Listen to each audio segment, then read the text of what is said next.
기쁨을 회복합시다. 종말론적 신앙을 붙잡읍시다. 할렐루야. 오늘은 기쁨을 회복시켜 주소서 네 번째 시간입니다. 오늘은 체험적인 신앙이 필요합니다 라는 제목으로 하나님의 말씀을 전하도록 하겠습니다. 지난 시간에 사도 베드로가 가르쳐준 건강한 신앙, 어떤 신앙인지 기억하시죠? 조금 전에 축복한 그대로 종말론적 신앙을 붙잡는 것입니다. 여기서 종말론적 신앙이 무엇인지 다시금 상기해야 합니다. 이것은 하나님의 말씀인 성경 그저 제쳐두고 직통계시 운운하면서 사람들에게 공포심을 조장하는 그런 시시한 시한부 종말론자들의 행태를 따라하자는 거 아닙니다. 심각한 표정으로 언제 주님이 오실는지 그 날과 그 시를 점치고 앉아 있자는 것도 아닙니다. 지난 주일에 제가 확실하게 말씀드렸지요. 언제 주님께서 오실는지는 모르지만 그렇습니다. 모릅니다. 심지어 예수님도 그날을 모른다 하셨습니다. 기억해야 합니다.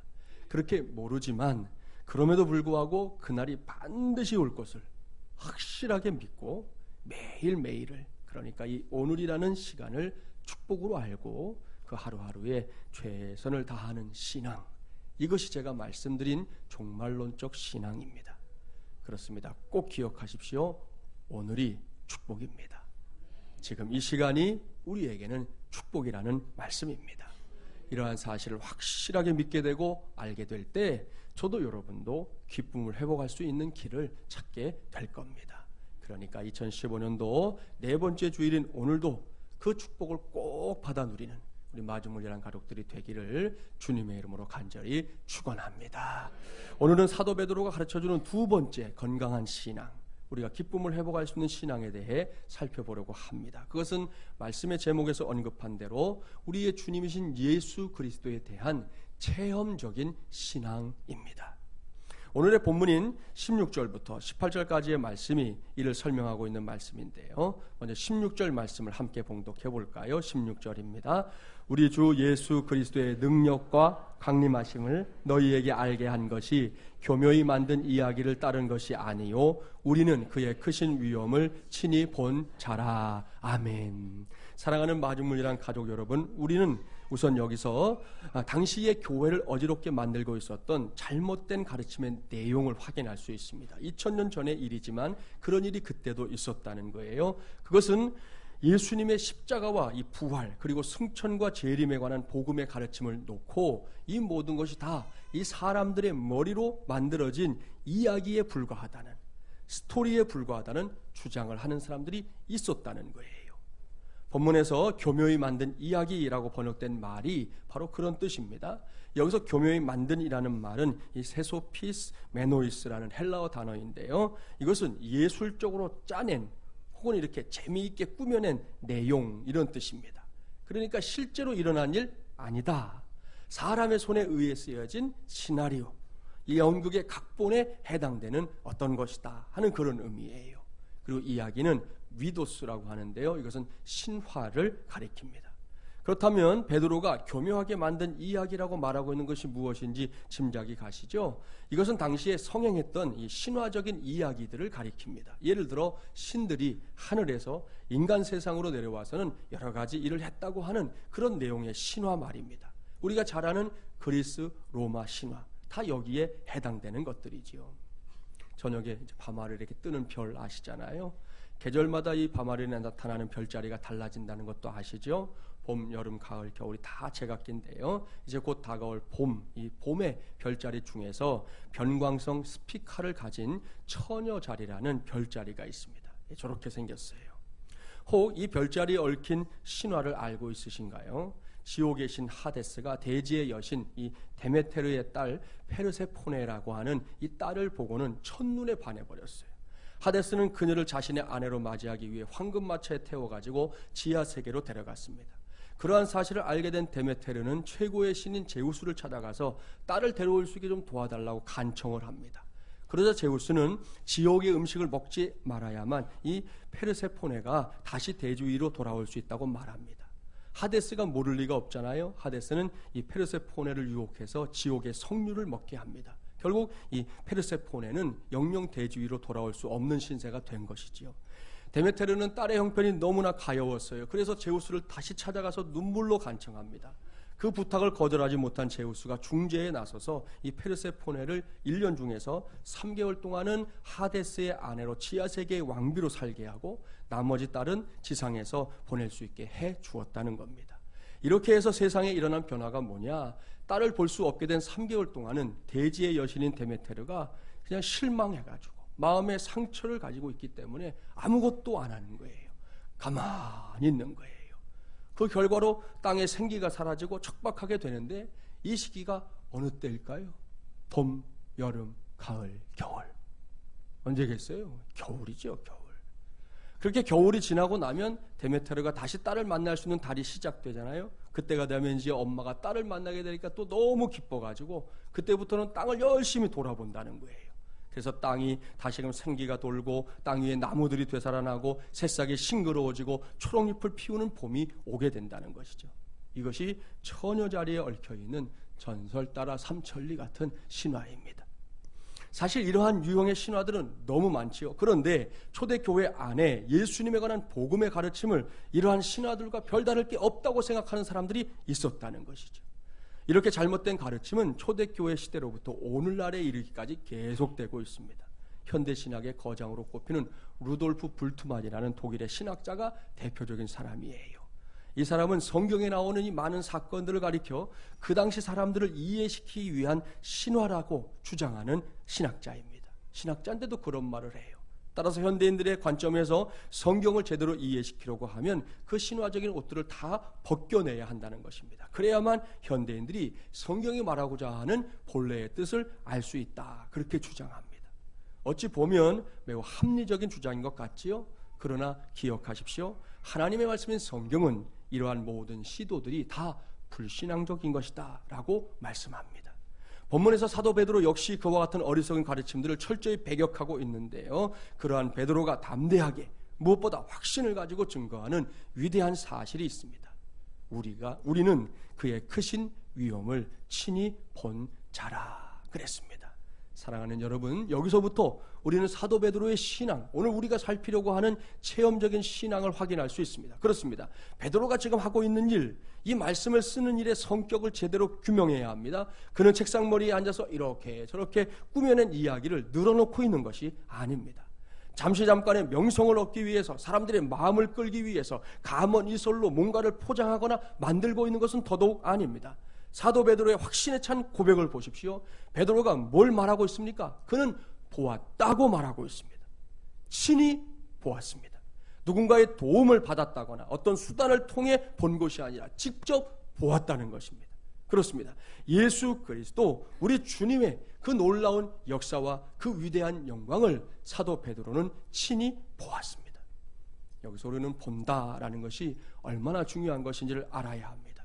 여러분이 알고 있는지 모르겠지만 우리 모두는 이 감각 중에서 보는 것을 매우 중요하게 여기며 살고 있는데 미처 인식을 잘 못할 때가 많아요. 한번 생각해 보세요. 우리는 눈으로 이제 본다 이렇게 말하지만 눈으로만 보나요? 자, 입으로 맛을 어떻게 해요? 맛도 본다 그래요. 맛을 본다고 그러잖아요. 냄새는 어떻습니까? 맡아 본다 그럽니다. 손가락으로 뭘 만질 때도 만져 본다 그렇게 말하죠. 감각은 어떻습니까? 느껴 본다 그렇게 말합니다. 여러분 늘 쓰는 말인데도 신경 안 쓰셨죠? 예? 모두가 본다로 통합니다. 그만큼 사람에게 있어서 보는 것은 중요한 것입니다. 그렇기 때문에 무엇을 보느냐는 것은 한 사람의 인생을 어떤 길로 접어들게 할 것인지를 결정하는 중요한 관건이 될 때가 많습니다.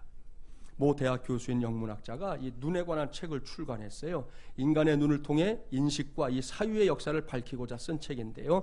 그에 따르면 눈은 우리의 모든 감각 중에서 가장 중요한 감각으로 눈이 있다는 것은 이제 본다는 것이고 또 본다는 것은 인식한다는 것이며 인식한다는 것은 이 전체 중의 부분만을 파악하는 것이기에 눈이란 진정한 감옥이다. 언제나 부분만을 파악하는 것, 이것이 모든 인식작용의 한계다. 그리고 부분만 파악하면서 그것을 전체라고 규정하는 것이 우리가 갖고 있는 인식작용의 모순이다. 이렇게 두 가지 입장에서 설명을 했어요. 그렇습니다. 동물과 달리 인간은 눈을 통해 생각하고 깨닫고 파악합니다. 비록 그것이 부분적이고 한정적일지라도 인간은 그러한 경험과 지식을 통해서 이 본다라는 자긍심과 아름답다라는 자부심을 갖게 돼요. 프랑스 파리에 있는 루브르 박물관에 소장된 레오나르도 다빈치의 작품 모나리자의 눈이 바로 대표적이라고 얘기했어요. 이 본다는 것의 자긍심, 또 아름답다는 자부심이 그 눈에 다 묘사가 되어 있다는 것입니다. 아무튼 우리의 눈이라고 하는 거 굉장히 중요하죠. 본다는 거 중요합니다. 물론 우리의 눈에 한계가 있어서 이 사람은 감옥이라고 표현했지만 그럼에도 불구하고 여러분 우리가 이 눈으로 할 수 있는 한 아름다운 것들, 귀한 것들을 보기를 힘써야 한다는 거 우리가 꼭 기억하게 되기를 바랍니다. 설사 우리의 눈앞에서 얼마 전에 일어났던 안산시 인질극처럼 사람으로서는 도무지 이해할 수 없는 일들이 벌어지고 있다 하더라도 그런 것 때문에 우리의 눈을 감옥 안에 가두어두면 안 된다는 것입니다. 할 수 있는 한 우리의 눈으로 이 세상을 더 아름답게 바라보기를 힘써야 하고요. 무엇보다 사도 베드로처럼 저와 여러분은 예수 그리스도를 우리의 믿음의 눈으로 직접 보는 데까지 나아가야 할 줄 믿습니다. 여기에 사도 베드로의 체험이 고스란히 들어있어요. 여기서 친히 본에 해당하는 헬라어 이 에포푸타이는 가장 높은 경지의 신비를 체험했다는 것을 의미합니다. 그렇습니다. 사도 베드로의 체험은 그냥 작은 체험이 아니라는 거예요. 엄청난 체험이었습니다. 놀라운 체험이었습니다. 위대한 체험이었습니다. 계속되는 말씀을 보니까 그 체험담이 자세하게 기록되어 있잖아요. 본문 17절 18절 함께 봉독해 봅니다. 17절 18절입니다. 지극히 큰 영광 중에서 이러한 소리가 그에게 나기를 이는 내 사랑하는 아들이요 내 기뻐하는 자라 하실 때에 그가 하나님 아버지께 존귀와 영광을 받으셨느니라. 이 소리는 우리가 그와 함께 거룩한 손에 있을 때에 하늘로부터 난 것을 들은 것이라. 아멘. 사랑하는 마중물이란 가족 여러분 보십시오. 이 말씀이 무슨 말씀입니까? 어떤 사건에 대한 고백입니까? 이 말씀은 다른 것이 아니라 베드로가 변화산 사건의 체험담을 요약해서 간증하고 있는 거잖아요. 이 사건은 분명 보통 사건이 아니었습니다. 그래서 마태복음에서는 17장 1절부터 8절까지, 마가복음에서는 9장 2절부터 8절까지, 누가복음에서는 9장 28절부터 36절까지 각각 이 사건을 기록하고 있습니다. 그만큼 이 변화산에서 있었던 사건은 제자들에게 충격적이었다는 것이죠. 그것이 너무나 충격적이었기 때문에 뇌리에 남아있었고 복음서를 쓰는 기자들이 각각 썼음에도 불구하고 그 사건을 빼놓지 않고 다 기록하고 있었다는 것입니다. 물론 변화산 사건 이전에도 제자들은 주님의 능력을 여러 모양으로 체험했었습니다. 그러나 그런 체험들은 변화산 사건에 비교하면 질이 다른, 내용이 다른 체험이었다는 것이죠.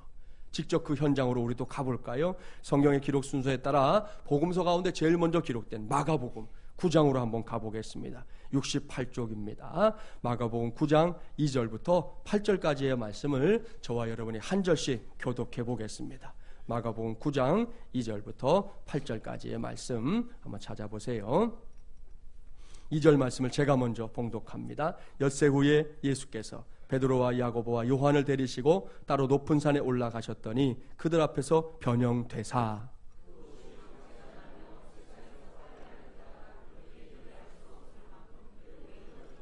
이에 엘리야가 모세와 함께 그들에게 나타나 예수와 더불어 말하거늘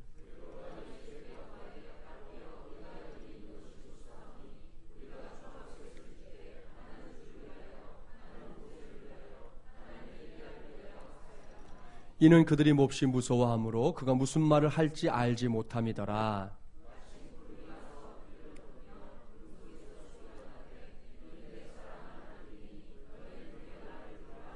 함께 봉독합니다. 문득 둘러보니 아무도 보이지 아니하고 오직 예수와 자기들 뿐이었더라. 아멘. 할렐루야. 이것이 바로 변화산 사건입니다. 주님의 몸이 변화되었습니다. 예수님의 옷에서 광채가 나는데 그것은 깨끗하게 빨래하고 나서 볼 수 있는 그런 광채가 아니었다는 것이죠. 말로는 다 형용할 수 없는 광채, 세상에서 볼 수 없는 광채였습니다. 그런데다가 유대인들이 가장 존경하는 모세와 엘리야가 그곳에 나타났습니다. 마지막으로는 구름 속에서 하나님의 음성까지 들렸습니다. 이것이 변화산 사건이에요. 사랑하는 여러분, 그곳에 베드로가 있었습니다. 거기서 베드로는 보았습니다. 예수님의 영광스러운 모습을 보았습니다. 그 놀랍고 위대한 위엄을 베드로가 친히 목격했던 것입니다. 그뿐입니까? 베드로는 들었습니다. 이는 내 사랑하는 아들이니 너희는 그의 말을 들으라. 말씀하시는 하나님의 음성까지 똑똑히 들었습니다. 그러니 베드로가 얼마나 놀라고 얼마나 감격했겠습니까? 특별히 얼마나 기뻤겠습니까? 그렇습니다. 기뻤습니다. 너무 기뻤습니다. 자신이 체험한 이 놀라운 일들이 현실이었기 때문에, 사실이었기 때문에, 결코 공상이나 꿈이 아니었기 때문에 그는 기뻤습니다. 오죽하면 자신이 주님께 말을 해놓고도요, 내가 무슨 말을 했었는지를 잘 모를 정도였다고 성경이 밝히고 있을 정도입니다. 남의 이야기니까 여러분 이렇게 뚱한 거예요. 우리가 그 자리에 있었다고 하면서 생각해 보자는 거예요. 저와 여러분이 변화산에 있었다고 한번 생각해 보세요. 얼마나 놀라고 얼마나 기뻐했겠습니까? 상상해 볼 수 있는 일 아니겠습니까? 그렇습니다. 이 사건은 베드로에게 있어서 매우 엄청난 사건이었습니다. 그때의 체험적인 감동이 본문 말씀을 기록하는 동안 베드로의 가슴을, 베드로의 영혼을 휘감아 버렸을 것임에 틀림없습니다. 이러한 감동은 무엇보다 베드로에게 예수 그리스도의 복음을 전하는 일에 확신과 담대함과 자신감을 주었습니다. 복음을 전하면서 어려움도 겪었고요, 심지어는 죽을 뻔하기도 했었지만 그래도 기뻤습니다. 앞서 말씀드린 대로 당시 어떤 사람들이 예수님에 대한 메시지를 놓고 꾸며낸 이야기라는 둥, 예수님의 부활이나 승천은 말도 안 되는 이야기라는 둥둥, 그 외에도 여러 모양으로 예수 그리스도의 복음의 정면으로 도전했습니다. 하지만 예수 그리스도의 영광을 직접 목격한 베드로에게는 그런 도전들이 아무런 문제가 되지 않았다는 것이죠. 도리어 그런 도전들이 있었기 때문에 사도 베드로는 사랑하는 성도들에게 자신이 체험했던 이 놀라운 은혜를 증거할 수 있는 기회까지 얻게 된 것입니다. 그래서 베드로는 기뻐할 수 있었습니다. 옳습니다. 본문을 기록한 베드로에게는 아무런 문제가 없어요. 그의 체험만으로도 베드로는 예수님에 대해서 할 말도 많고 정말 목에 칼이 들어와도 증거할 게 많은 거예요. 오죽하면 마지막 죽음의 순간 자기는 예수님처럼 똑바로 십자가에 매달려 죽을 수 없다고 간청해서 거꾸로 십자가에 못 박혀 순교하면서도 베드로는 기뻐할 수 있었다는 것이죠. 왜? 내가 주님을 직접 보았기 때문에, 주님의 은혜를 직접 체험했기 때문이었습니다. 베드로에게는 문제가 없어요. 문제는 오늘을 살아가고 있는 저와 여러분, 우리 자신에게 있습니다. 그렇기 때문에 여기서 저와 여러분에게 꼭 필요한 신앙이 있습니다. 그것은 우리에게도 베드로처럼 누구 앞에서이든 기쁨 가운데 확실하고 담대하게 전할 수 있는 체험적인 신앙이 있어야 한다는 것입니다. 누군가가 저와 여러분에게 다가와서 너는 도대체 뭘 믿기에 그렇게 그리스도인이라는 사실을 자랑스러워하냐? 라고 묻는다면 여러분은 무엇이라고 대답하겠습니까? 그들이 우리에게 어떤 신앙적인 체험담을 요구할 때 여러분은 답변할 것이 있습니까? 있어야 한다는 거예요. 반드시 대답할 말이 있어야 합니다. 그렇습니다. 우리가 믿음을 가지고 산다고 할 때 우리 모두에게 신앙적인 체험은 꼭 필요합니다. 예수 그리스도와의 만남에 관한 개인적인 체험이 꼭 있어야 합니다. 살아계신 하나님이 주시는 은혜의 체험도 꼭 있어야 합니다. 이러한 체험들은 소위 으쌰으쌰의 앞장서는 교회를 섬기는 성도들만의 전유물이 아니에요. 살아계신 하나님과 동행하며 사노라면 하나님의 역사를 체험하는 것은 당연한 일입니다. 여기서 문제는 뭐냐 하면 우리가 종종 하나님의 역사에 대해 체험을 지나치게 과장한다든지 아니면 하나님의 역사에 대한 체험을 무시한다는 데에 있어요. 여러분 기억하셔야 돼요. 하나님의 역사는 우리가 함부로 과장해서는 안 됩니다. 지난주에 소개되었던 홍아무개처럼 하나님의 이름을 막 팔아가면서 이게 하나님의 일이라고 막 거짓까지 풍선처럼 부풀려가지고 그렇게 하는 거 안 되는 거예요. 그렇다고 해서 하나님의 역사를 무시해서는 더더욱 안 됩니다. 사랑하는 여러분, 하나님께서는 2015년도 1월 25일 지금도 역사하십니다. 우리를 위해서 오늘도 그 무엇인가 일을 하고 있으시다는 거죠. 저 변화산에서 있었던 놀라운 신앙적 체험은 그날로 끝 아닙니다. 지금도 오늘도 앞으로도 계속되는 역사입니다. 따라서 이제는 저와 여러분이 그 변화산 사건의 체험자들이 되어야 합니다. 그래야만 우리 안에서 기쁨이 회복되는 역사가 일어납니다. 그래야만 우리에게도 사도 베드로와 같은 자신감이 생깁니다. 다른 것을 몰라도 예수 그리스도에 대한 증언에 있어서만큼은 우리 모두가 확신과 자신감을 가질 수 있게 될 줄 믿습니다. 오늘 우리가 살아가고 있는 이 시대가 그러한 그리스도인들을 필요로 합니다. 그렇습니다. 가진 가문이설과 이단 사설로 어떻게든 하나님의 백성들을 넘어지게 하려는 저 어둠의 세력들을 대항하기 위해서라도 우리 모두는 체험적인 신앙을 꼭 가져야 합니다. 그저 머리로만 예수님에 관해 다 알려고 하지 마십시오. 우리의 머리만으로는 하나님의 역사에 대해서 절반도 다 헤아리지 못합니다. 하나님께서 허락하시는 체험적 신앙을 갖게 될 때 비로소 하나님의 역사를 더욱 구체적으로 깨달을 수 있는 것입니다. 이러한 은혜가 오늘 이 시간을 통해 저와 여러분에게 함께하기를 주님의 이름으로 축복합니다. 정진홍 씨가 쓴 완벽의 충동이라는 책이 있어요. 기회가 되시면 읽어보시면 참 좋을 책이에요. 이 책을 보면 자신에게 주어진 인생의 갖가지 한계를 극복하고 성공한 이 87명의 이야기가 쭉 나오고 있어요. 그 첫 번째 이야기가 중요한데 첫 번째 주제가 뭐냐? 시도하지 않은 것도 실패다. 우리 뭔가를 하고 나서 성공과 실패를 얘기하는데 이분은 시도하지 않은 것도 실패라는 거예요. 그러면서 1마일, 우리 미터로 한 사람은 약 1609m인데요.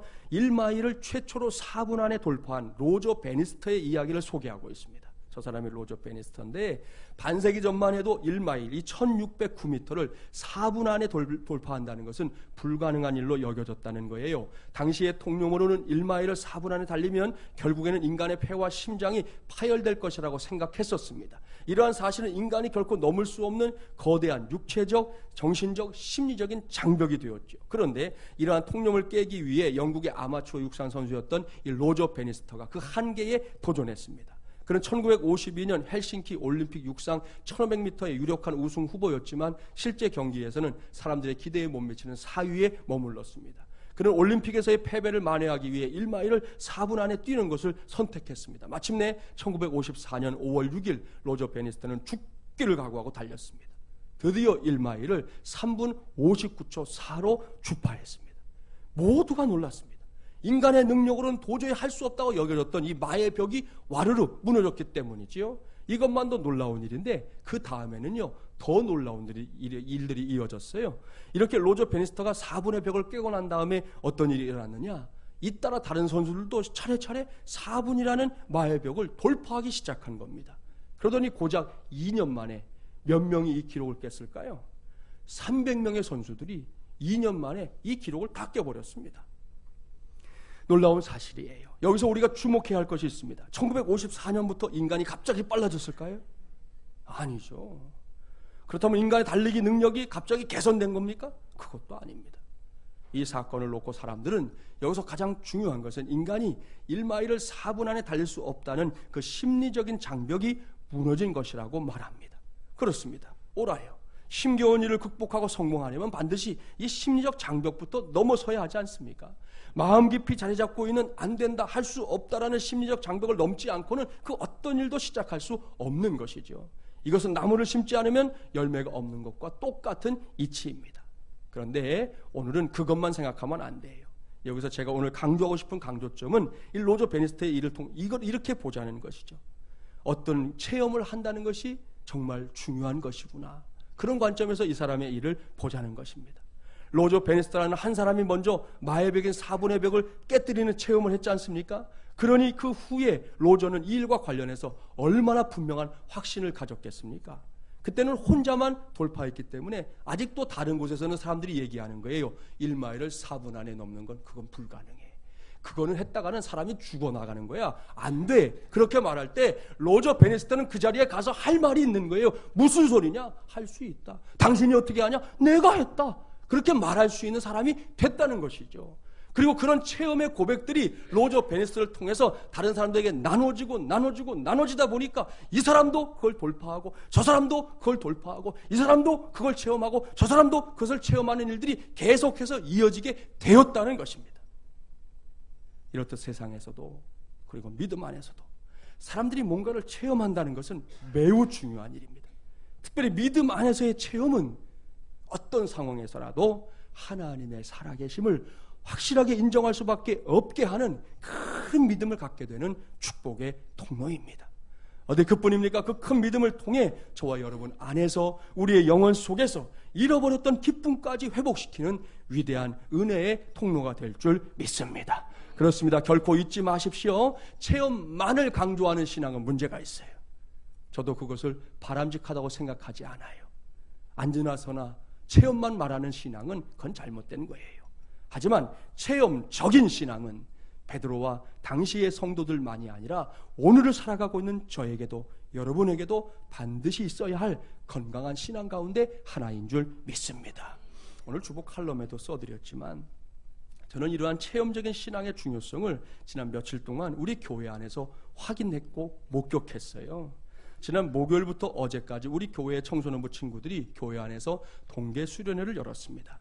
금요 333 기도회에 오신 성도들과는 이미 나눈 이야기지만 우리 교회에서 교육부가 시작된 것은 지난 2011년도 우리가 개척되던 해 12월 4일 주일이었습니다. 우리 교회 집사님이 근처에서 학원을 운영하고 계셔서 그 학원 공간을 아이들의 예배 공간으로 쓰자 해갖고 교육과를 이제 거기다가 정해놓고 그냥 배너 하나 걸어놨어요. 마주물예랑교회 교육관 해놓고 아이들을 아침마다 여기서 실어 날랐어요. 그쪽으로. 그때 이 청소년부가 3명이었습니다. 3명. 그렇게 시작했는데 이제는 20명을 훌쩍 넘는 교육부서로 확실하게 자리를 잡았어요. 작년에 청소년부에서 친구들 전도에 얼마나 힘을 썼는지 모릅니다. 특별히 남자아이들이 이 일에 앞장을 섰어요. 전도사님은 오후 시간에 아이들과 함께 땀을 뻘뻘 흘리면서 농구를 하면서 전도하는 일에 힘을 보태주었습니다. 물론 이렇게 하다 보니까 작은 부작용이 생겼더라고요. 지난번에 전도사님이 오후에 설교할 때 말씀도 했지만 전도사님과 몇몇 사람들의 아주 생생한 증언에 따르면 그때부터 청소년부가 갑자기 군대가 됐대. 남자애들이 계속 온 거예요. 남자애들이 계속 와가지고 시커먼 놈들이 앉아갖고 찬양할 때도 뭐 말씀 전할 때도 앉아가지고 그러고도 앉아있으니까 꼭 군대 내무반 같더라는 거예요. 전도사님이 설교하기가 무서웠다고 그러더라고요. 그랬던 아이들인데 그것도 잠시 이번 수련회를 보니까 새로 나온 이제 여자아이들이 또 늘었어요. 그래가지고 그 분위기가 이제 많이 상쇄된 듯 했습니다. 아무튼 이런 친구들이 이번에 수련회를 하는데요. 제가 어제 다른 교회 교사 부흥회를 하러 갔다 왔잖아요. 거기 가서도 확인했지만 요즘 참 이 교육부 사역이 쉽지 않습니다. 우리 교단교회가 전국에 6,000개가 넘는데요. 그 교회들 가운데 50% 이상이 청소년부가 없습니다. 뭐 애들이 적다 이게 아니고 아예 부서가 없다니까요. 부서 자체를 만들어 놓을 수 없는 상황들이 된 거예요. 어제 갔던 교회는 뭐 규모도 있고 역사도 깊은 그런 교회고요. 보니까 부서마다 평균 한 30명 정도의 아이들이 있다는 거예요. 그 교회는 우리 교회보다 역사도 오래되고 뭐 어른들은 뭐 훨씬 더 많이 모이는 교회임에도 불구하고 그렇게 현실이 그렇다는 거예요. 부서가 아예 없는 교회들은 뭐 말할 것도 없지만 부서가 있어도 청소년들이 예배 시간에 잘 오지 않는 것 기본. 와서는 찬양하는 시간에 졸거나 딴전 피는 아이들이 대부분입니다. 제가 어제 물었거든요.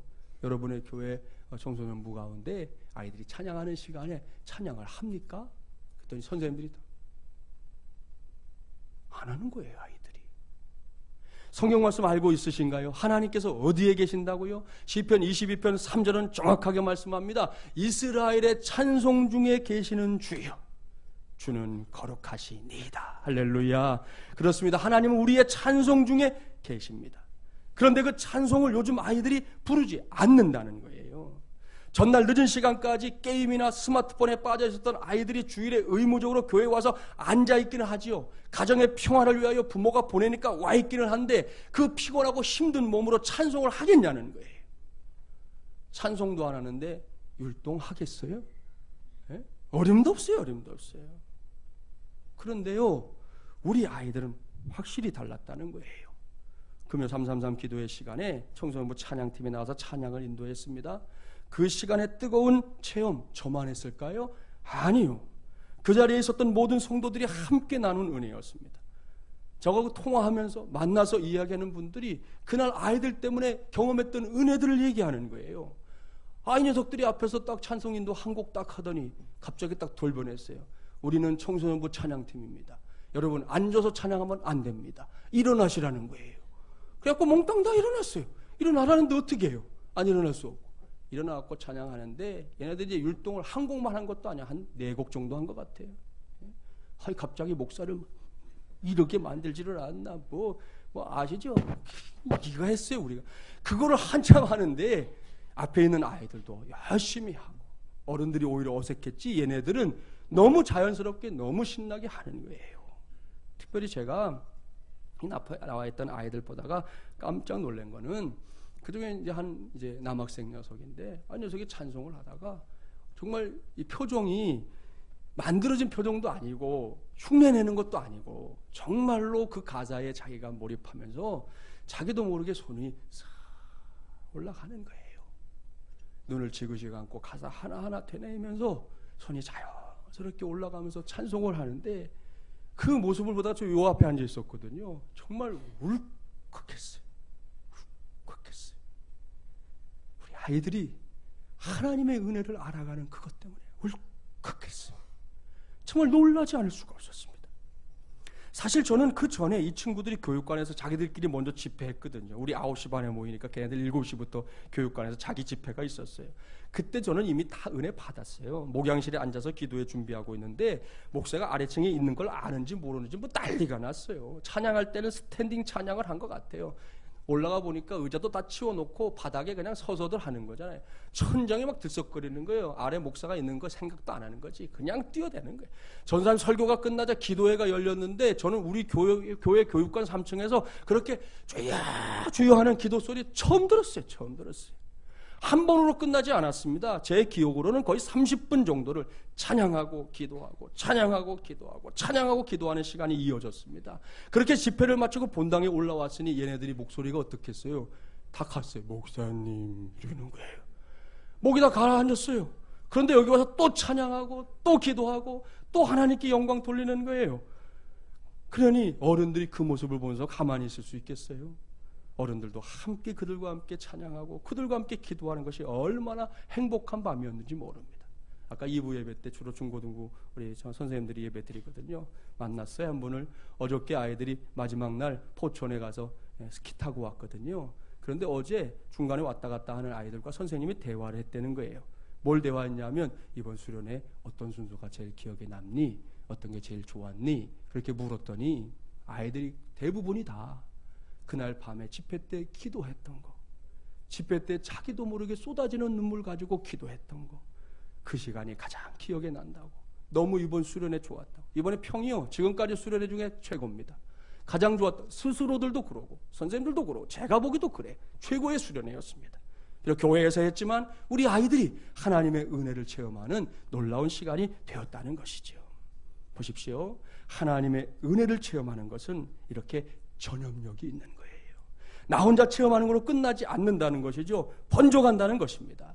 사랑하는 마중물이란 가족 여러분, 이 모두가 하나님의 은혜인 줄 믿습니다. 그렇습니다. 저는 믿습니다. 이 친구들이 청소년 시기에 이런 모양 저런 모양으로 체험했던 하나님의 은혜가 앞으로 저들이 성장해가는 과정 속에서 저들의 인생 속에서 그야말로 위대한 축복의 통로가 될 것이라고 확실히 믿습니다. 이제는 우리 차례입니다. 저도 여러분도 체험적인 신앙의 주인공들이 되어야 합니다. 지난날에 받은 은혜, 왕년에 체험했던 은혜, 예전에도 체험했던 은혜, 그것들 귀합니다. 부인하지 않습니다. 하지만 그것만을 가지고 오늘을 살아가려고 한다면 그것은 부족하다는 거예요. 우리 중에 체험 가진 분들 많거든요. 목장 예배 인도하다 보면, 목자들 모여서 나누다 보면 얼마나 많은 체험들이 있어요. 귀하지요. 소중하게 간직해야 됩니다. 그런데 그 왕년에 예전의 은혜를 갖다가 오늘날을 때우려고 하면 안 된다는 거죠. 오늘은 반드시 오늘의 은혜가 있어야 돼요. 오늘은 반드시 오늘의 체험이 있어야 한다는 말씀입니다. 이를 꼭 기억하고 우리가 그와 같은 신앙을 위해서 해야 될 일이 많은데요. 그중에 으뜸은 뭐니 해도 우리 아이들을 봐도 확인했지만 기도함에 힘쓰는 것입니다. 여러분이 잘 알고 있는 말씀을 들려드릴게요. 구하라 그리하면 너희에게 주실 것이요, 찾으라 그리하면 찾아낼 것이요, 문을 두드리라 그리하면 너희에게 열릴 것이니 구하는 이마다 받을 것이요, 찾는 이는 찾아낼 것이요, 두드리는 이에게는 열릴 것이니라. 할렐루야. 우리 주님의 말씀입니다. 2015년도를 시작하고 어느새 한 달이 지나가고 있습니다. 그저 그렇게 보내는 2015년이 아니라 이 말씀대로 저도 여러분도 구하고 찾고 문을 두드리며 달려가는 2015년이 되게 하십시오. 그리할 때 하나님께서 반드시 응답하실 줄 믿습니다. 다른 사람에게 관심을 두기 전에 내 자신이 먼저 그 은혜를 체험하는 한 사람이 되어야 합니다. 우리가 믿음 안에서 먼저 하나님의 은혜를 체험하는 로저 베니스터가 되자는 거예요. 내가 그 은혜를 먼저 체험하면 내가 체험한 은혜 때문에 내 식구들이 은혜를 더 체험하게 되는 것이고, 내가 먼저 그 은혜 체험하면 내 목장 식구들이 그 은혜를 체험하게 되는 것이고, 내가 먼저 하나님의 은혜 체험하면 내가 속한 부서에 있는 사람들이 그 은혜를 체험하게 되는 것이고, 내가 먼저 은혜 체험하면 마중물이나 가족들 모두가 그 은혜의 체험을 함께하게 될 것이라는 말씀입니다. 이걸 기억하고 하나님께서 우리에게 응답해 주시는 그 모든 것들이 우리에게는 체험적인 신앙의 장이 되게 하시기를 바랍니다. 그러면 그 체험적인 신앙이 우리의 삶을 더욱 역동적으로 만들어 줄 겁니다. 잃어버렸던 기쁨까지 회복시켜주는 능력의 통로가 될 줄 믿습니다. 바로 그 믿음으로 하나님의 크신 은혜를 아무쪼록 2015년에는 먼저 나의 몫으로, 그리고 우리의 몫으로, 나아가서 우리 마중물예람 교회의 몫으로 삼게 되기를 주님의 이름으로 간절히 축원합니다. 기도합시다.